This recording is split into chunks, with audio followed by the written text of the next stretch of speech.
इस वीडियो में हम लोग देखेंगे हम लोग मेटरनिक व्यवस्था के बारे में। ये जो था, एक तरफ से देखें इंट्रो में तो ये ऑस्ट्रिया का चांसलर था। चांसलर कहने का मतलब हो गया ये राजा था कहाँ का? ऑस्ट्रिया का। ये ऑस्ट्रिया का राजा था। यही बोल सकते हैं कि वियना के संधि में मेन जो हेड के बोल सकते तौर पर देखा जाए तो ऑस्ट्रिया में बोल सकते ये मेन था, ये मेटरनिक। और यही बोल सकते हैं संधि का एजेंट बना था।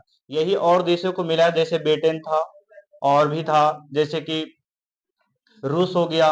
तो ये सारे देश, तीन चार देशों को मिलाया था और एक बिना एक जगह थी, वहां पे इस सबको बुला के यहाँ पे मीटिंग कराया गया। उसको नाम दिया गया था काची, बिना की संधि।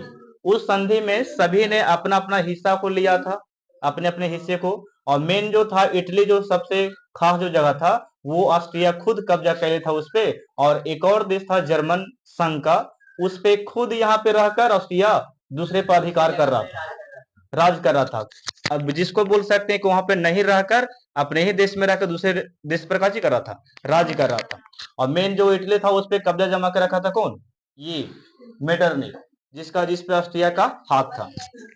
इसमें देखते हैं क्या मेटरनिक। देखिए, मेटरनिक व्यवस्था एक ऐसी है, जैसे कि जब बिना संधि हुई थी ना, तो उसके बाद की बात बताते हैं। ये बता रहा है कि ये ऑस्ट्रिया का चांसलर था। चांसलर कहने का मतलब होता है कि वहां का राजा था। जैसे कि चांसलर का मतलब क्या हो गया? वहां का राजा। और बात करते हैं तो ये इसका स्वभाव की बात करते हैं तो ये घोर प्रतिक्रियावादी था। ये किसी के बात एक भी नहीं सुनता था। जैसे कि कोई इसके साथ रूस भी था और भी कंट्री इसके पास था, लेकिन मेन जो लीडर के तौर पे देखा गया तो कौन था? ऑस्ट्रिया का मेटरनिक था। ये जो कहता था उन लोगों को मानना पड़ा। आखिर में नेपोलियन को हरा दिया गया, फ्रांस का जो राजा था उसको हराकर आखिर में ये बिना के संधि में बुलाया गया। और उसको जितना भाग जीता हुआ था राजा के द्वारा सब लौटाने के लिए का जी बोल था, लौटाने के लिए बोला गया था कि जितना भाग तुम क्षेत्र जीते हो सभी क्षेत्र को काची कर दो, लौटा दो। और पहले जैसा चल रहा था वैसा होना चाहिए। तो यही बोलता है कि घोर प्रतिक्रियावादी था। ये किसी के बात सुनने वाला नहीं था। ये लोगों पर शासन तो करता था लेकिन गलत तरीके से करता था, है ना, दबा के, किसी को छीन कर। तो ऐसा आदमी को हम लोग बोलेंगे घोर प्रतिक्रियावादी। आपको सवाल देगी कि मेटरनिक कौन था, तो मेटरनिक ऑस्ट्रिया का राजा था, यानी कि चांसलर था, जो घोर प्रतिक्रियावादी था, यानी कि ये अच्छा राजा नहीं था। आगे लिखता है कि क्रांति के संदेशों का कट्टर विरोधी था। कहने का मतलब हो गया कि जो इसके खिलाफ लड़ता था क्रांति बनाकर, जैसे कि हम लोग एक ग्रुप के बहुत सारे लड़के हैं और किसी से लड़ना है, तो इसका सख्त विरोधी था। क्रांति जो भी बोल सकते, गांव मोहल्ले में पता चला कि यहाँ पे लड़ाई होने वाला मेरे खिलाफ, तो वहां पे जाके अपने सैनिकों को भेजकर उसको मरवा देता था। तो वही बोलता था कि क्रांति जो फैलाता था लड़ाई झगड़े, उसको दबा देता था। उसके संदेश थोड़ा सा भी कान में पड़ता था ना तो उसको गोली से मरवा देता, या बोल सकते किसी तरीका से उसको जान मरवा देता था। वही बोलता है क्रांति के संदेशों का ये कट्टर विरोधी था। उसके खिलाफ था कौन? मेटरनिक। एक भी सुनना नहीं चाहता था। आगे लिखता है वियना की संधि के बाद एक व्यवस्था कायम किया गया, यानी कि जब वियना की संधि हो गई थी वहां पे एक व्यवस्था स्टार्ट हुई। उस व्यवस्था का नाम दिया गया काची? मेटरनिक व्यवस्था। यानी कि इसका नियम कानून लागू होने वाला था। ठीक है, तो इसका व्यवस्था चालू होने वाला था। उस व्यवस्था में यह बोला गया, ये कहा इन्होंने कि शासन करो और कोई परिवर्तन नहीं होने दो। यानी कि शासन तो करेंगे, राज्य हम करेंगे, लेकिन कोई बदलाव होने नहीं देंगे। जैसा हम चाहते हैं, जैसा हमारा देश है वैसा ही रहेगा। इसमें कोई परिवर्तन, गरीबों को कुछ नहीं सुना जाएगा। जैसा रहेगा शासक वैसा ही होगा। तो इसमें वही बोला कि शासन तो करेंगे, राज करेंगे, लेकिन कोई बदलाव नहीं होगा। गांव मोहल्ले में, सड़क में, या शहर में, या देश में कोई बदलाव नहीं होगा। ठीक है, आगे लिखता है यह व्यवस्था, यानी कि जो ये व्यवस्था चल रही थी, ये वाला शासन करो या कोई परिवर्तन नहीं होने दो, इसी व्यवस्था का नाम दिया गया 1815 से 1848 तक ये व्यवस्था रहा था। बहुत सालों तक क्या किया? राज्य किया था। तो इस व्यवस्था को नाम दिया गया काची? मेटरनिक व्यवस्था कहा गया। तो आपको सवाल आएगी कि 1815 से 1848 तक की व्यवस्था को कौन सी व्यवस्था कहते हैं? तो मेटरनिक व्यवस्था कहता है, जिसपे मेटरनिक का काची था? राज्य था, है ना। आगे लिखता था यहाँ पे कि क्रांति के सिद्धांत को रोका। जितना भी क्रांति लोग अपना बोल सकते हैं कि लड़ने के लिए, युद्ध करने के लिए राजा से कोई भी अगर मुद्दा उठाता था तो उसको रोकने का जिम्मेदारी किसको जाता था? मेटरनिक को। तो वही बोलता था क्रांति जो भी होता था उसको सिद्धांत को दबा देता था, उसके नियम को कैसे करता था, दबा देता था। आगे लिखा है जैसे कि मैंने बताया था कल के वीडियो में पार्ट सेकंड में, उसमें ही बताया था कि लोग क्या कर रहे थे, उदारवादी थे, रोमानीवादी जो व्यक्ति थे ना फ्रांस के, वो सब क्या गा बजा कर या बोल सकते गली मोहल्ले में नाटक करके या अखबार के द्वारा लोगों को बताते थे कि राजा कैसा है। लेकिन ये सब बात अगर इसके कान में पहुंचता था मेटरनी के, तो उसको मरवा देता था, अपने सैनिक भेजता था, उसको कैसे करता था, मरवा देता। वही बोलता था कि जो भी अखबार छापते थे तो अखबार पर रोक लगा दिया, पुस्तक जितना बनता था उस पर भी रोक लगा दिया, साथ साथ नाटक जितना होता था गांव मोहल्ले में राजा के खिलाफ उसको भी कैसे करवा दिया, बंद करवा दिया। यहाँ पे ये भी लिखा कि लोग गीत संगीत करके लोग राष्ट्रवाद की भावना जगाते थे फ्रांस में, उसको भी दबा के रख दिया था को मेटरनी।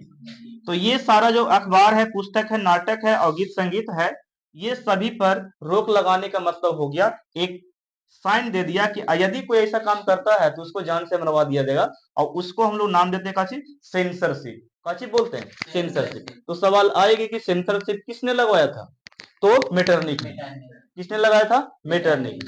आगे लिखता है कि स्कूल कॉलेज पर निगरानी लगा दिया। आखिर क्यों रखा, रीजन है क्योंकि स्कूल में तो बच्चे थोड़ा सा छोटे होते हैं, लेकिन कॉलेज में यंग बच्चे होते हैं, ये सब सहेंगे नहीं, बोल सकते हैं कि कोई भी मामला हो तो रोड पे उतर जाएंगे। तो ये सब पर निगरानी रखने के लिए बोल सकते, बोला कि ये सब अगर सड़क पे उतर जाते हैं हजारों की भीड़ में तो हम लोग युद्ध में हार जाएंगे, बोल सकते हैं कि नहीं जीत पाएंगे इनसे। तो वही बोला कि इस बच्चे पर बोल सकते कॉलेज पर स्कूलों पर ऐसा कोई भड़काव नहीं हो, जाकर देखिए वहां पे कोई अति बोल सके, अति लेके नहीं बढ़ जाता है रोड पे, कैसे बोलते हैं,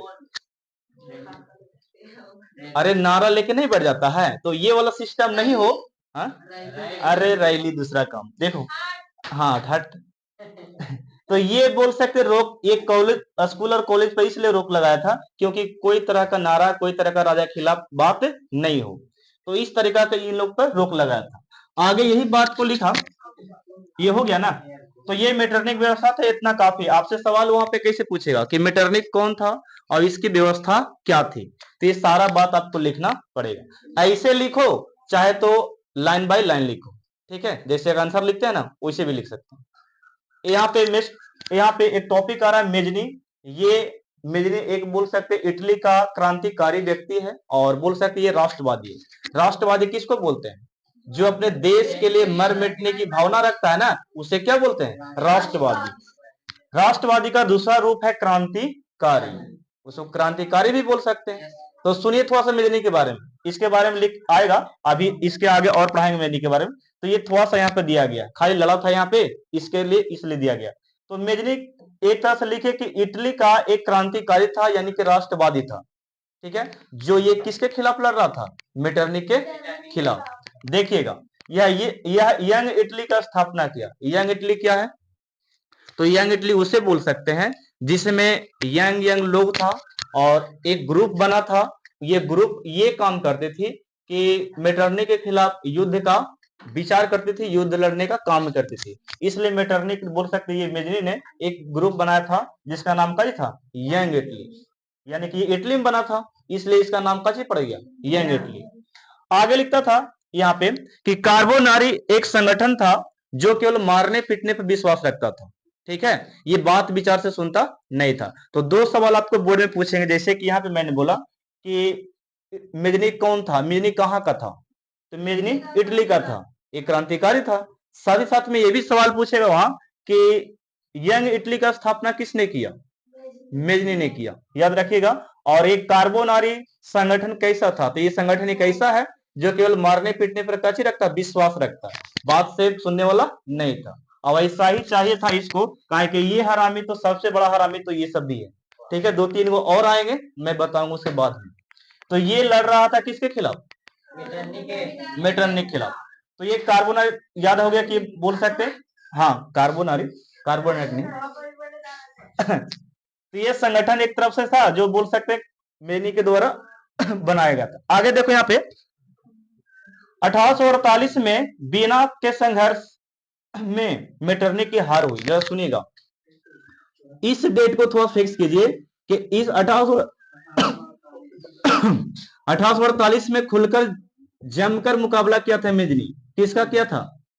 मेटरनी का मेटरनी का बोल सकते सामना किया था, संघर्ष किया था। अब इस युद्ध में ये पूरी तरह से हारा कौन? मेटरनी। इसका ग्रुप था, बोल सकते हैं कि ये मेजनी का, ये साथ में लड़ा, अब इसको हरा दिया। अब ये हारा तो डर के मारे इंग्लैंड भाग गया। देखो सर, लिखता है कि 1848 में युद्ध हुई, संघर्ष हुआ जम के रोड पर हुआ, और इसी युद्ध के द्वारा उसी के 1-2 दिन बाद लगभग वो पद को त्याग करता है, प्रधानमंत्री का, अपना राजा के पद को कर देता है, त्याग देता है, और यहां से कहां भाग जाता है? इंग्लैंड। ठीक है, तो ये भी ऑब्जेक्टिव आएगी। बोल सकते हैं कि जो बिना जो संघर्ष हुआ था उसमें जीता कौन था? मेजनी। और इंग्लैंड बोल सकते हैं कि पद कौन त्याग किया था? तो मेटरनिख। और ये भाग कहां गया था? इंग्लैंड। बहुत सारा ऑब्जेक्टिव तोड़कर पूछेगा। आगे लिखता है कि 1830-1848 के ईस्वी को क्रांतिकारी का दौर कहा जाता है, क्योंकि इसके बीच बहुत सी लड़ाइयां हुआ था। 30 से लेके कहां तक? 48 तक बहुत सारा युद्ध हुआ था, बहुत सारा कच्ची हुआ था लड़ाई, इसलिए इसे बोला गया 1830-1848 को क्रांतिकारियों का दौर कहा गया। आगे ये भी लिखता है, ये दूसरा टॉपिक आ गया फ्रांस की क्रांति। आखिर ये है क्या चीज? ये सबसे बड़ा टॉपिक है फ्रांस की क्रांति। ये आपको सवाल तो पक्का बनेगा। ये भी, ये तीनों टॉपिक बहुत अच्छा है। यहाँ पे लिखा है फ्रांस की क्रांति क्या है, आपसे सवाल है, मिट जाओ। तो लिखता है सबसे पहली बात यहाँ पे फ्रांस की क्रांति में कि वियना की संधि के समय, जब संधि हो रहा था, तो मैंने बताया था कि संधि, वियना की संधि जब हुआ था ना, तो वहां पे मेन जो था कौन था? ये मेटरनिख था, और भी रूस था, और भी ऑस्ट्रिया भी था। तो ये सारा बोल सकते हैं सब ये वियना की संधि में एकजुट था। साथ साथ फ्रांस वाला भी था, नेपोलियन। तो वही बात बोलता है कि वियना की संधि के समय जब सभी को जगह दे दिया गया, बांट दिया गया, तो वहां पे एक राजा फ्रांस का बना, जिसका नाम का जी था लुई 18वां। लुई 16वां तो मर गया था पहले, ओकर बाद राजा बना था लुई, बोल सकते नेपोलियन बोनापार्ट बना ना। नेपोलियन बोनापार्ट तो हार गया, हारा वो बोल सकते युद्ध में। तब ओकर बाद राजा किसको बनाया था? लुई 18वां फ्रांस का राजा बनाया। उसको मार के बनाया गया था, उसको हरा के बनाया गया था, मारा नहीं था। ठीक है, युद्ध में हरा डायरेक्ट। देखो, लुई 16वां पे मत जाइए, लुई 18वां ही है। ठीक है, यानी कि फ्रांस का 18वां राजा है। सुनिएगा थोड़ा सा, 16वां के बारे में पढ़ाए तो बहुत बड़ा क्रांति हुआ था। वो बहुत उसकी पत्नी को भी मार दिया गया था। तो लुई 16वां जब जैसे ही मरा था, राजगद्दी पे बैठा कौन?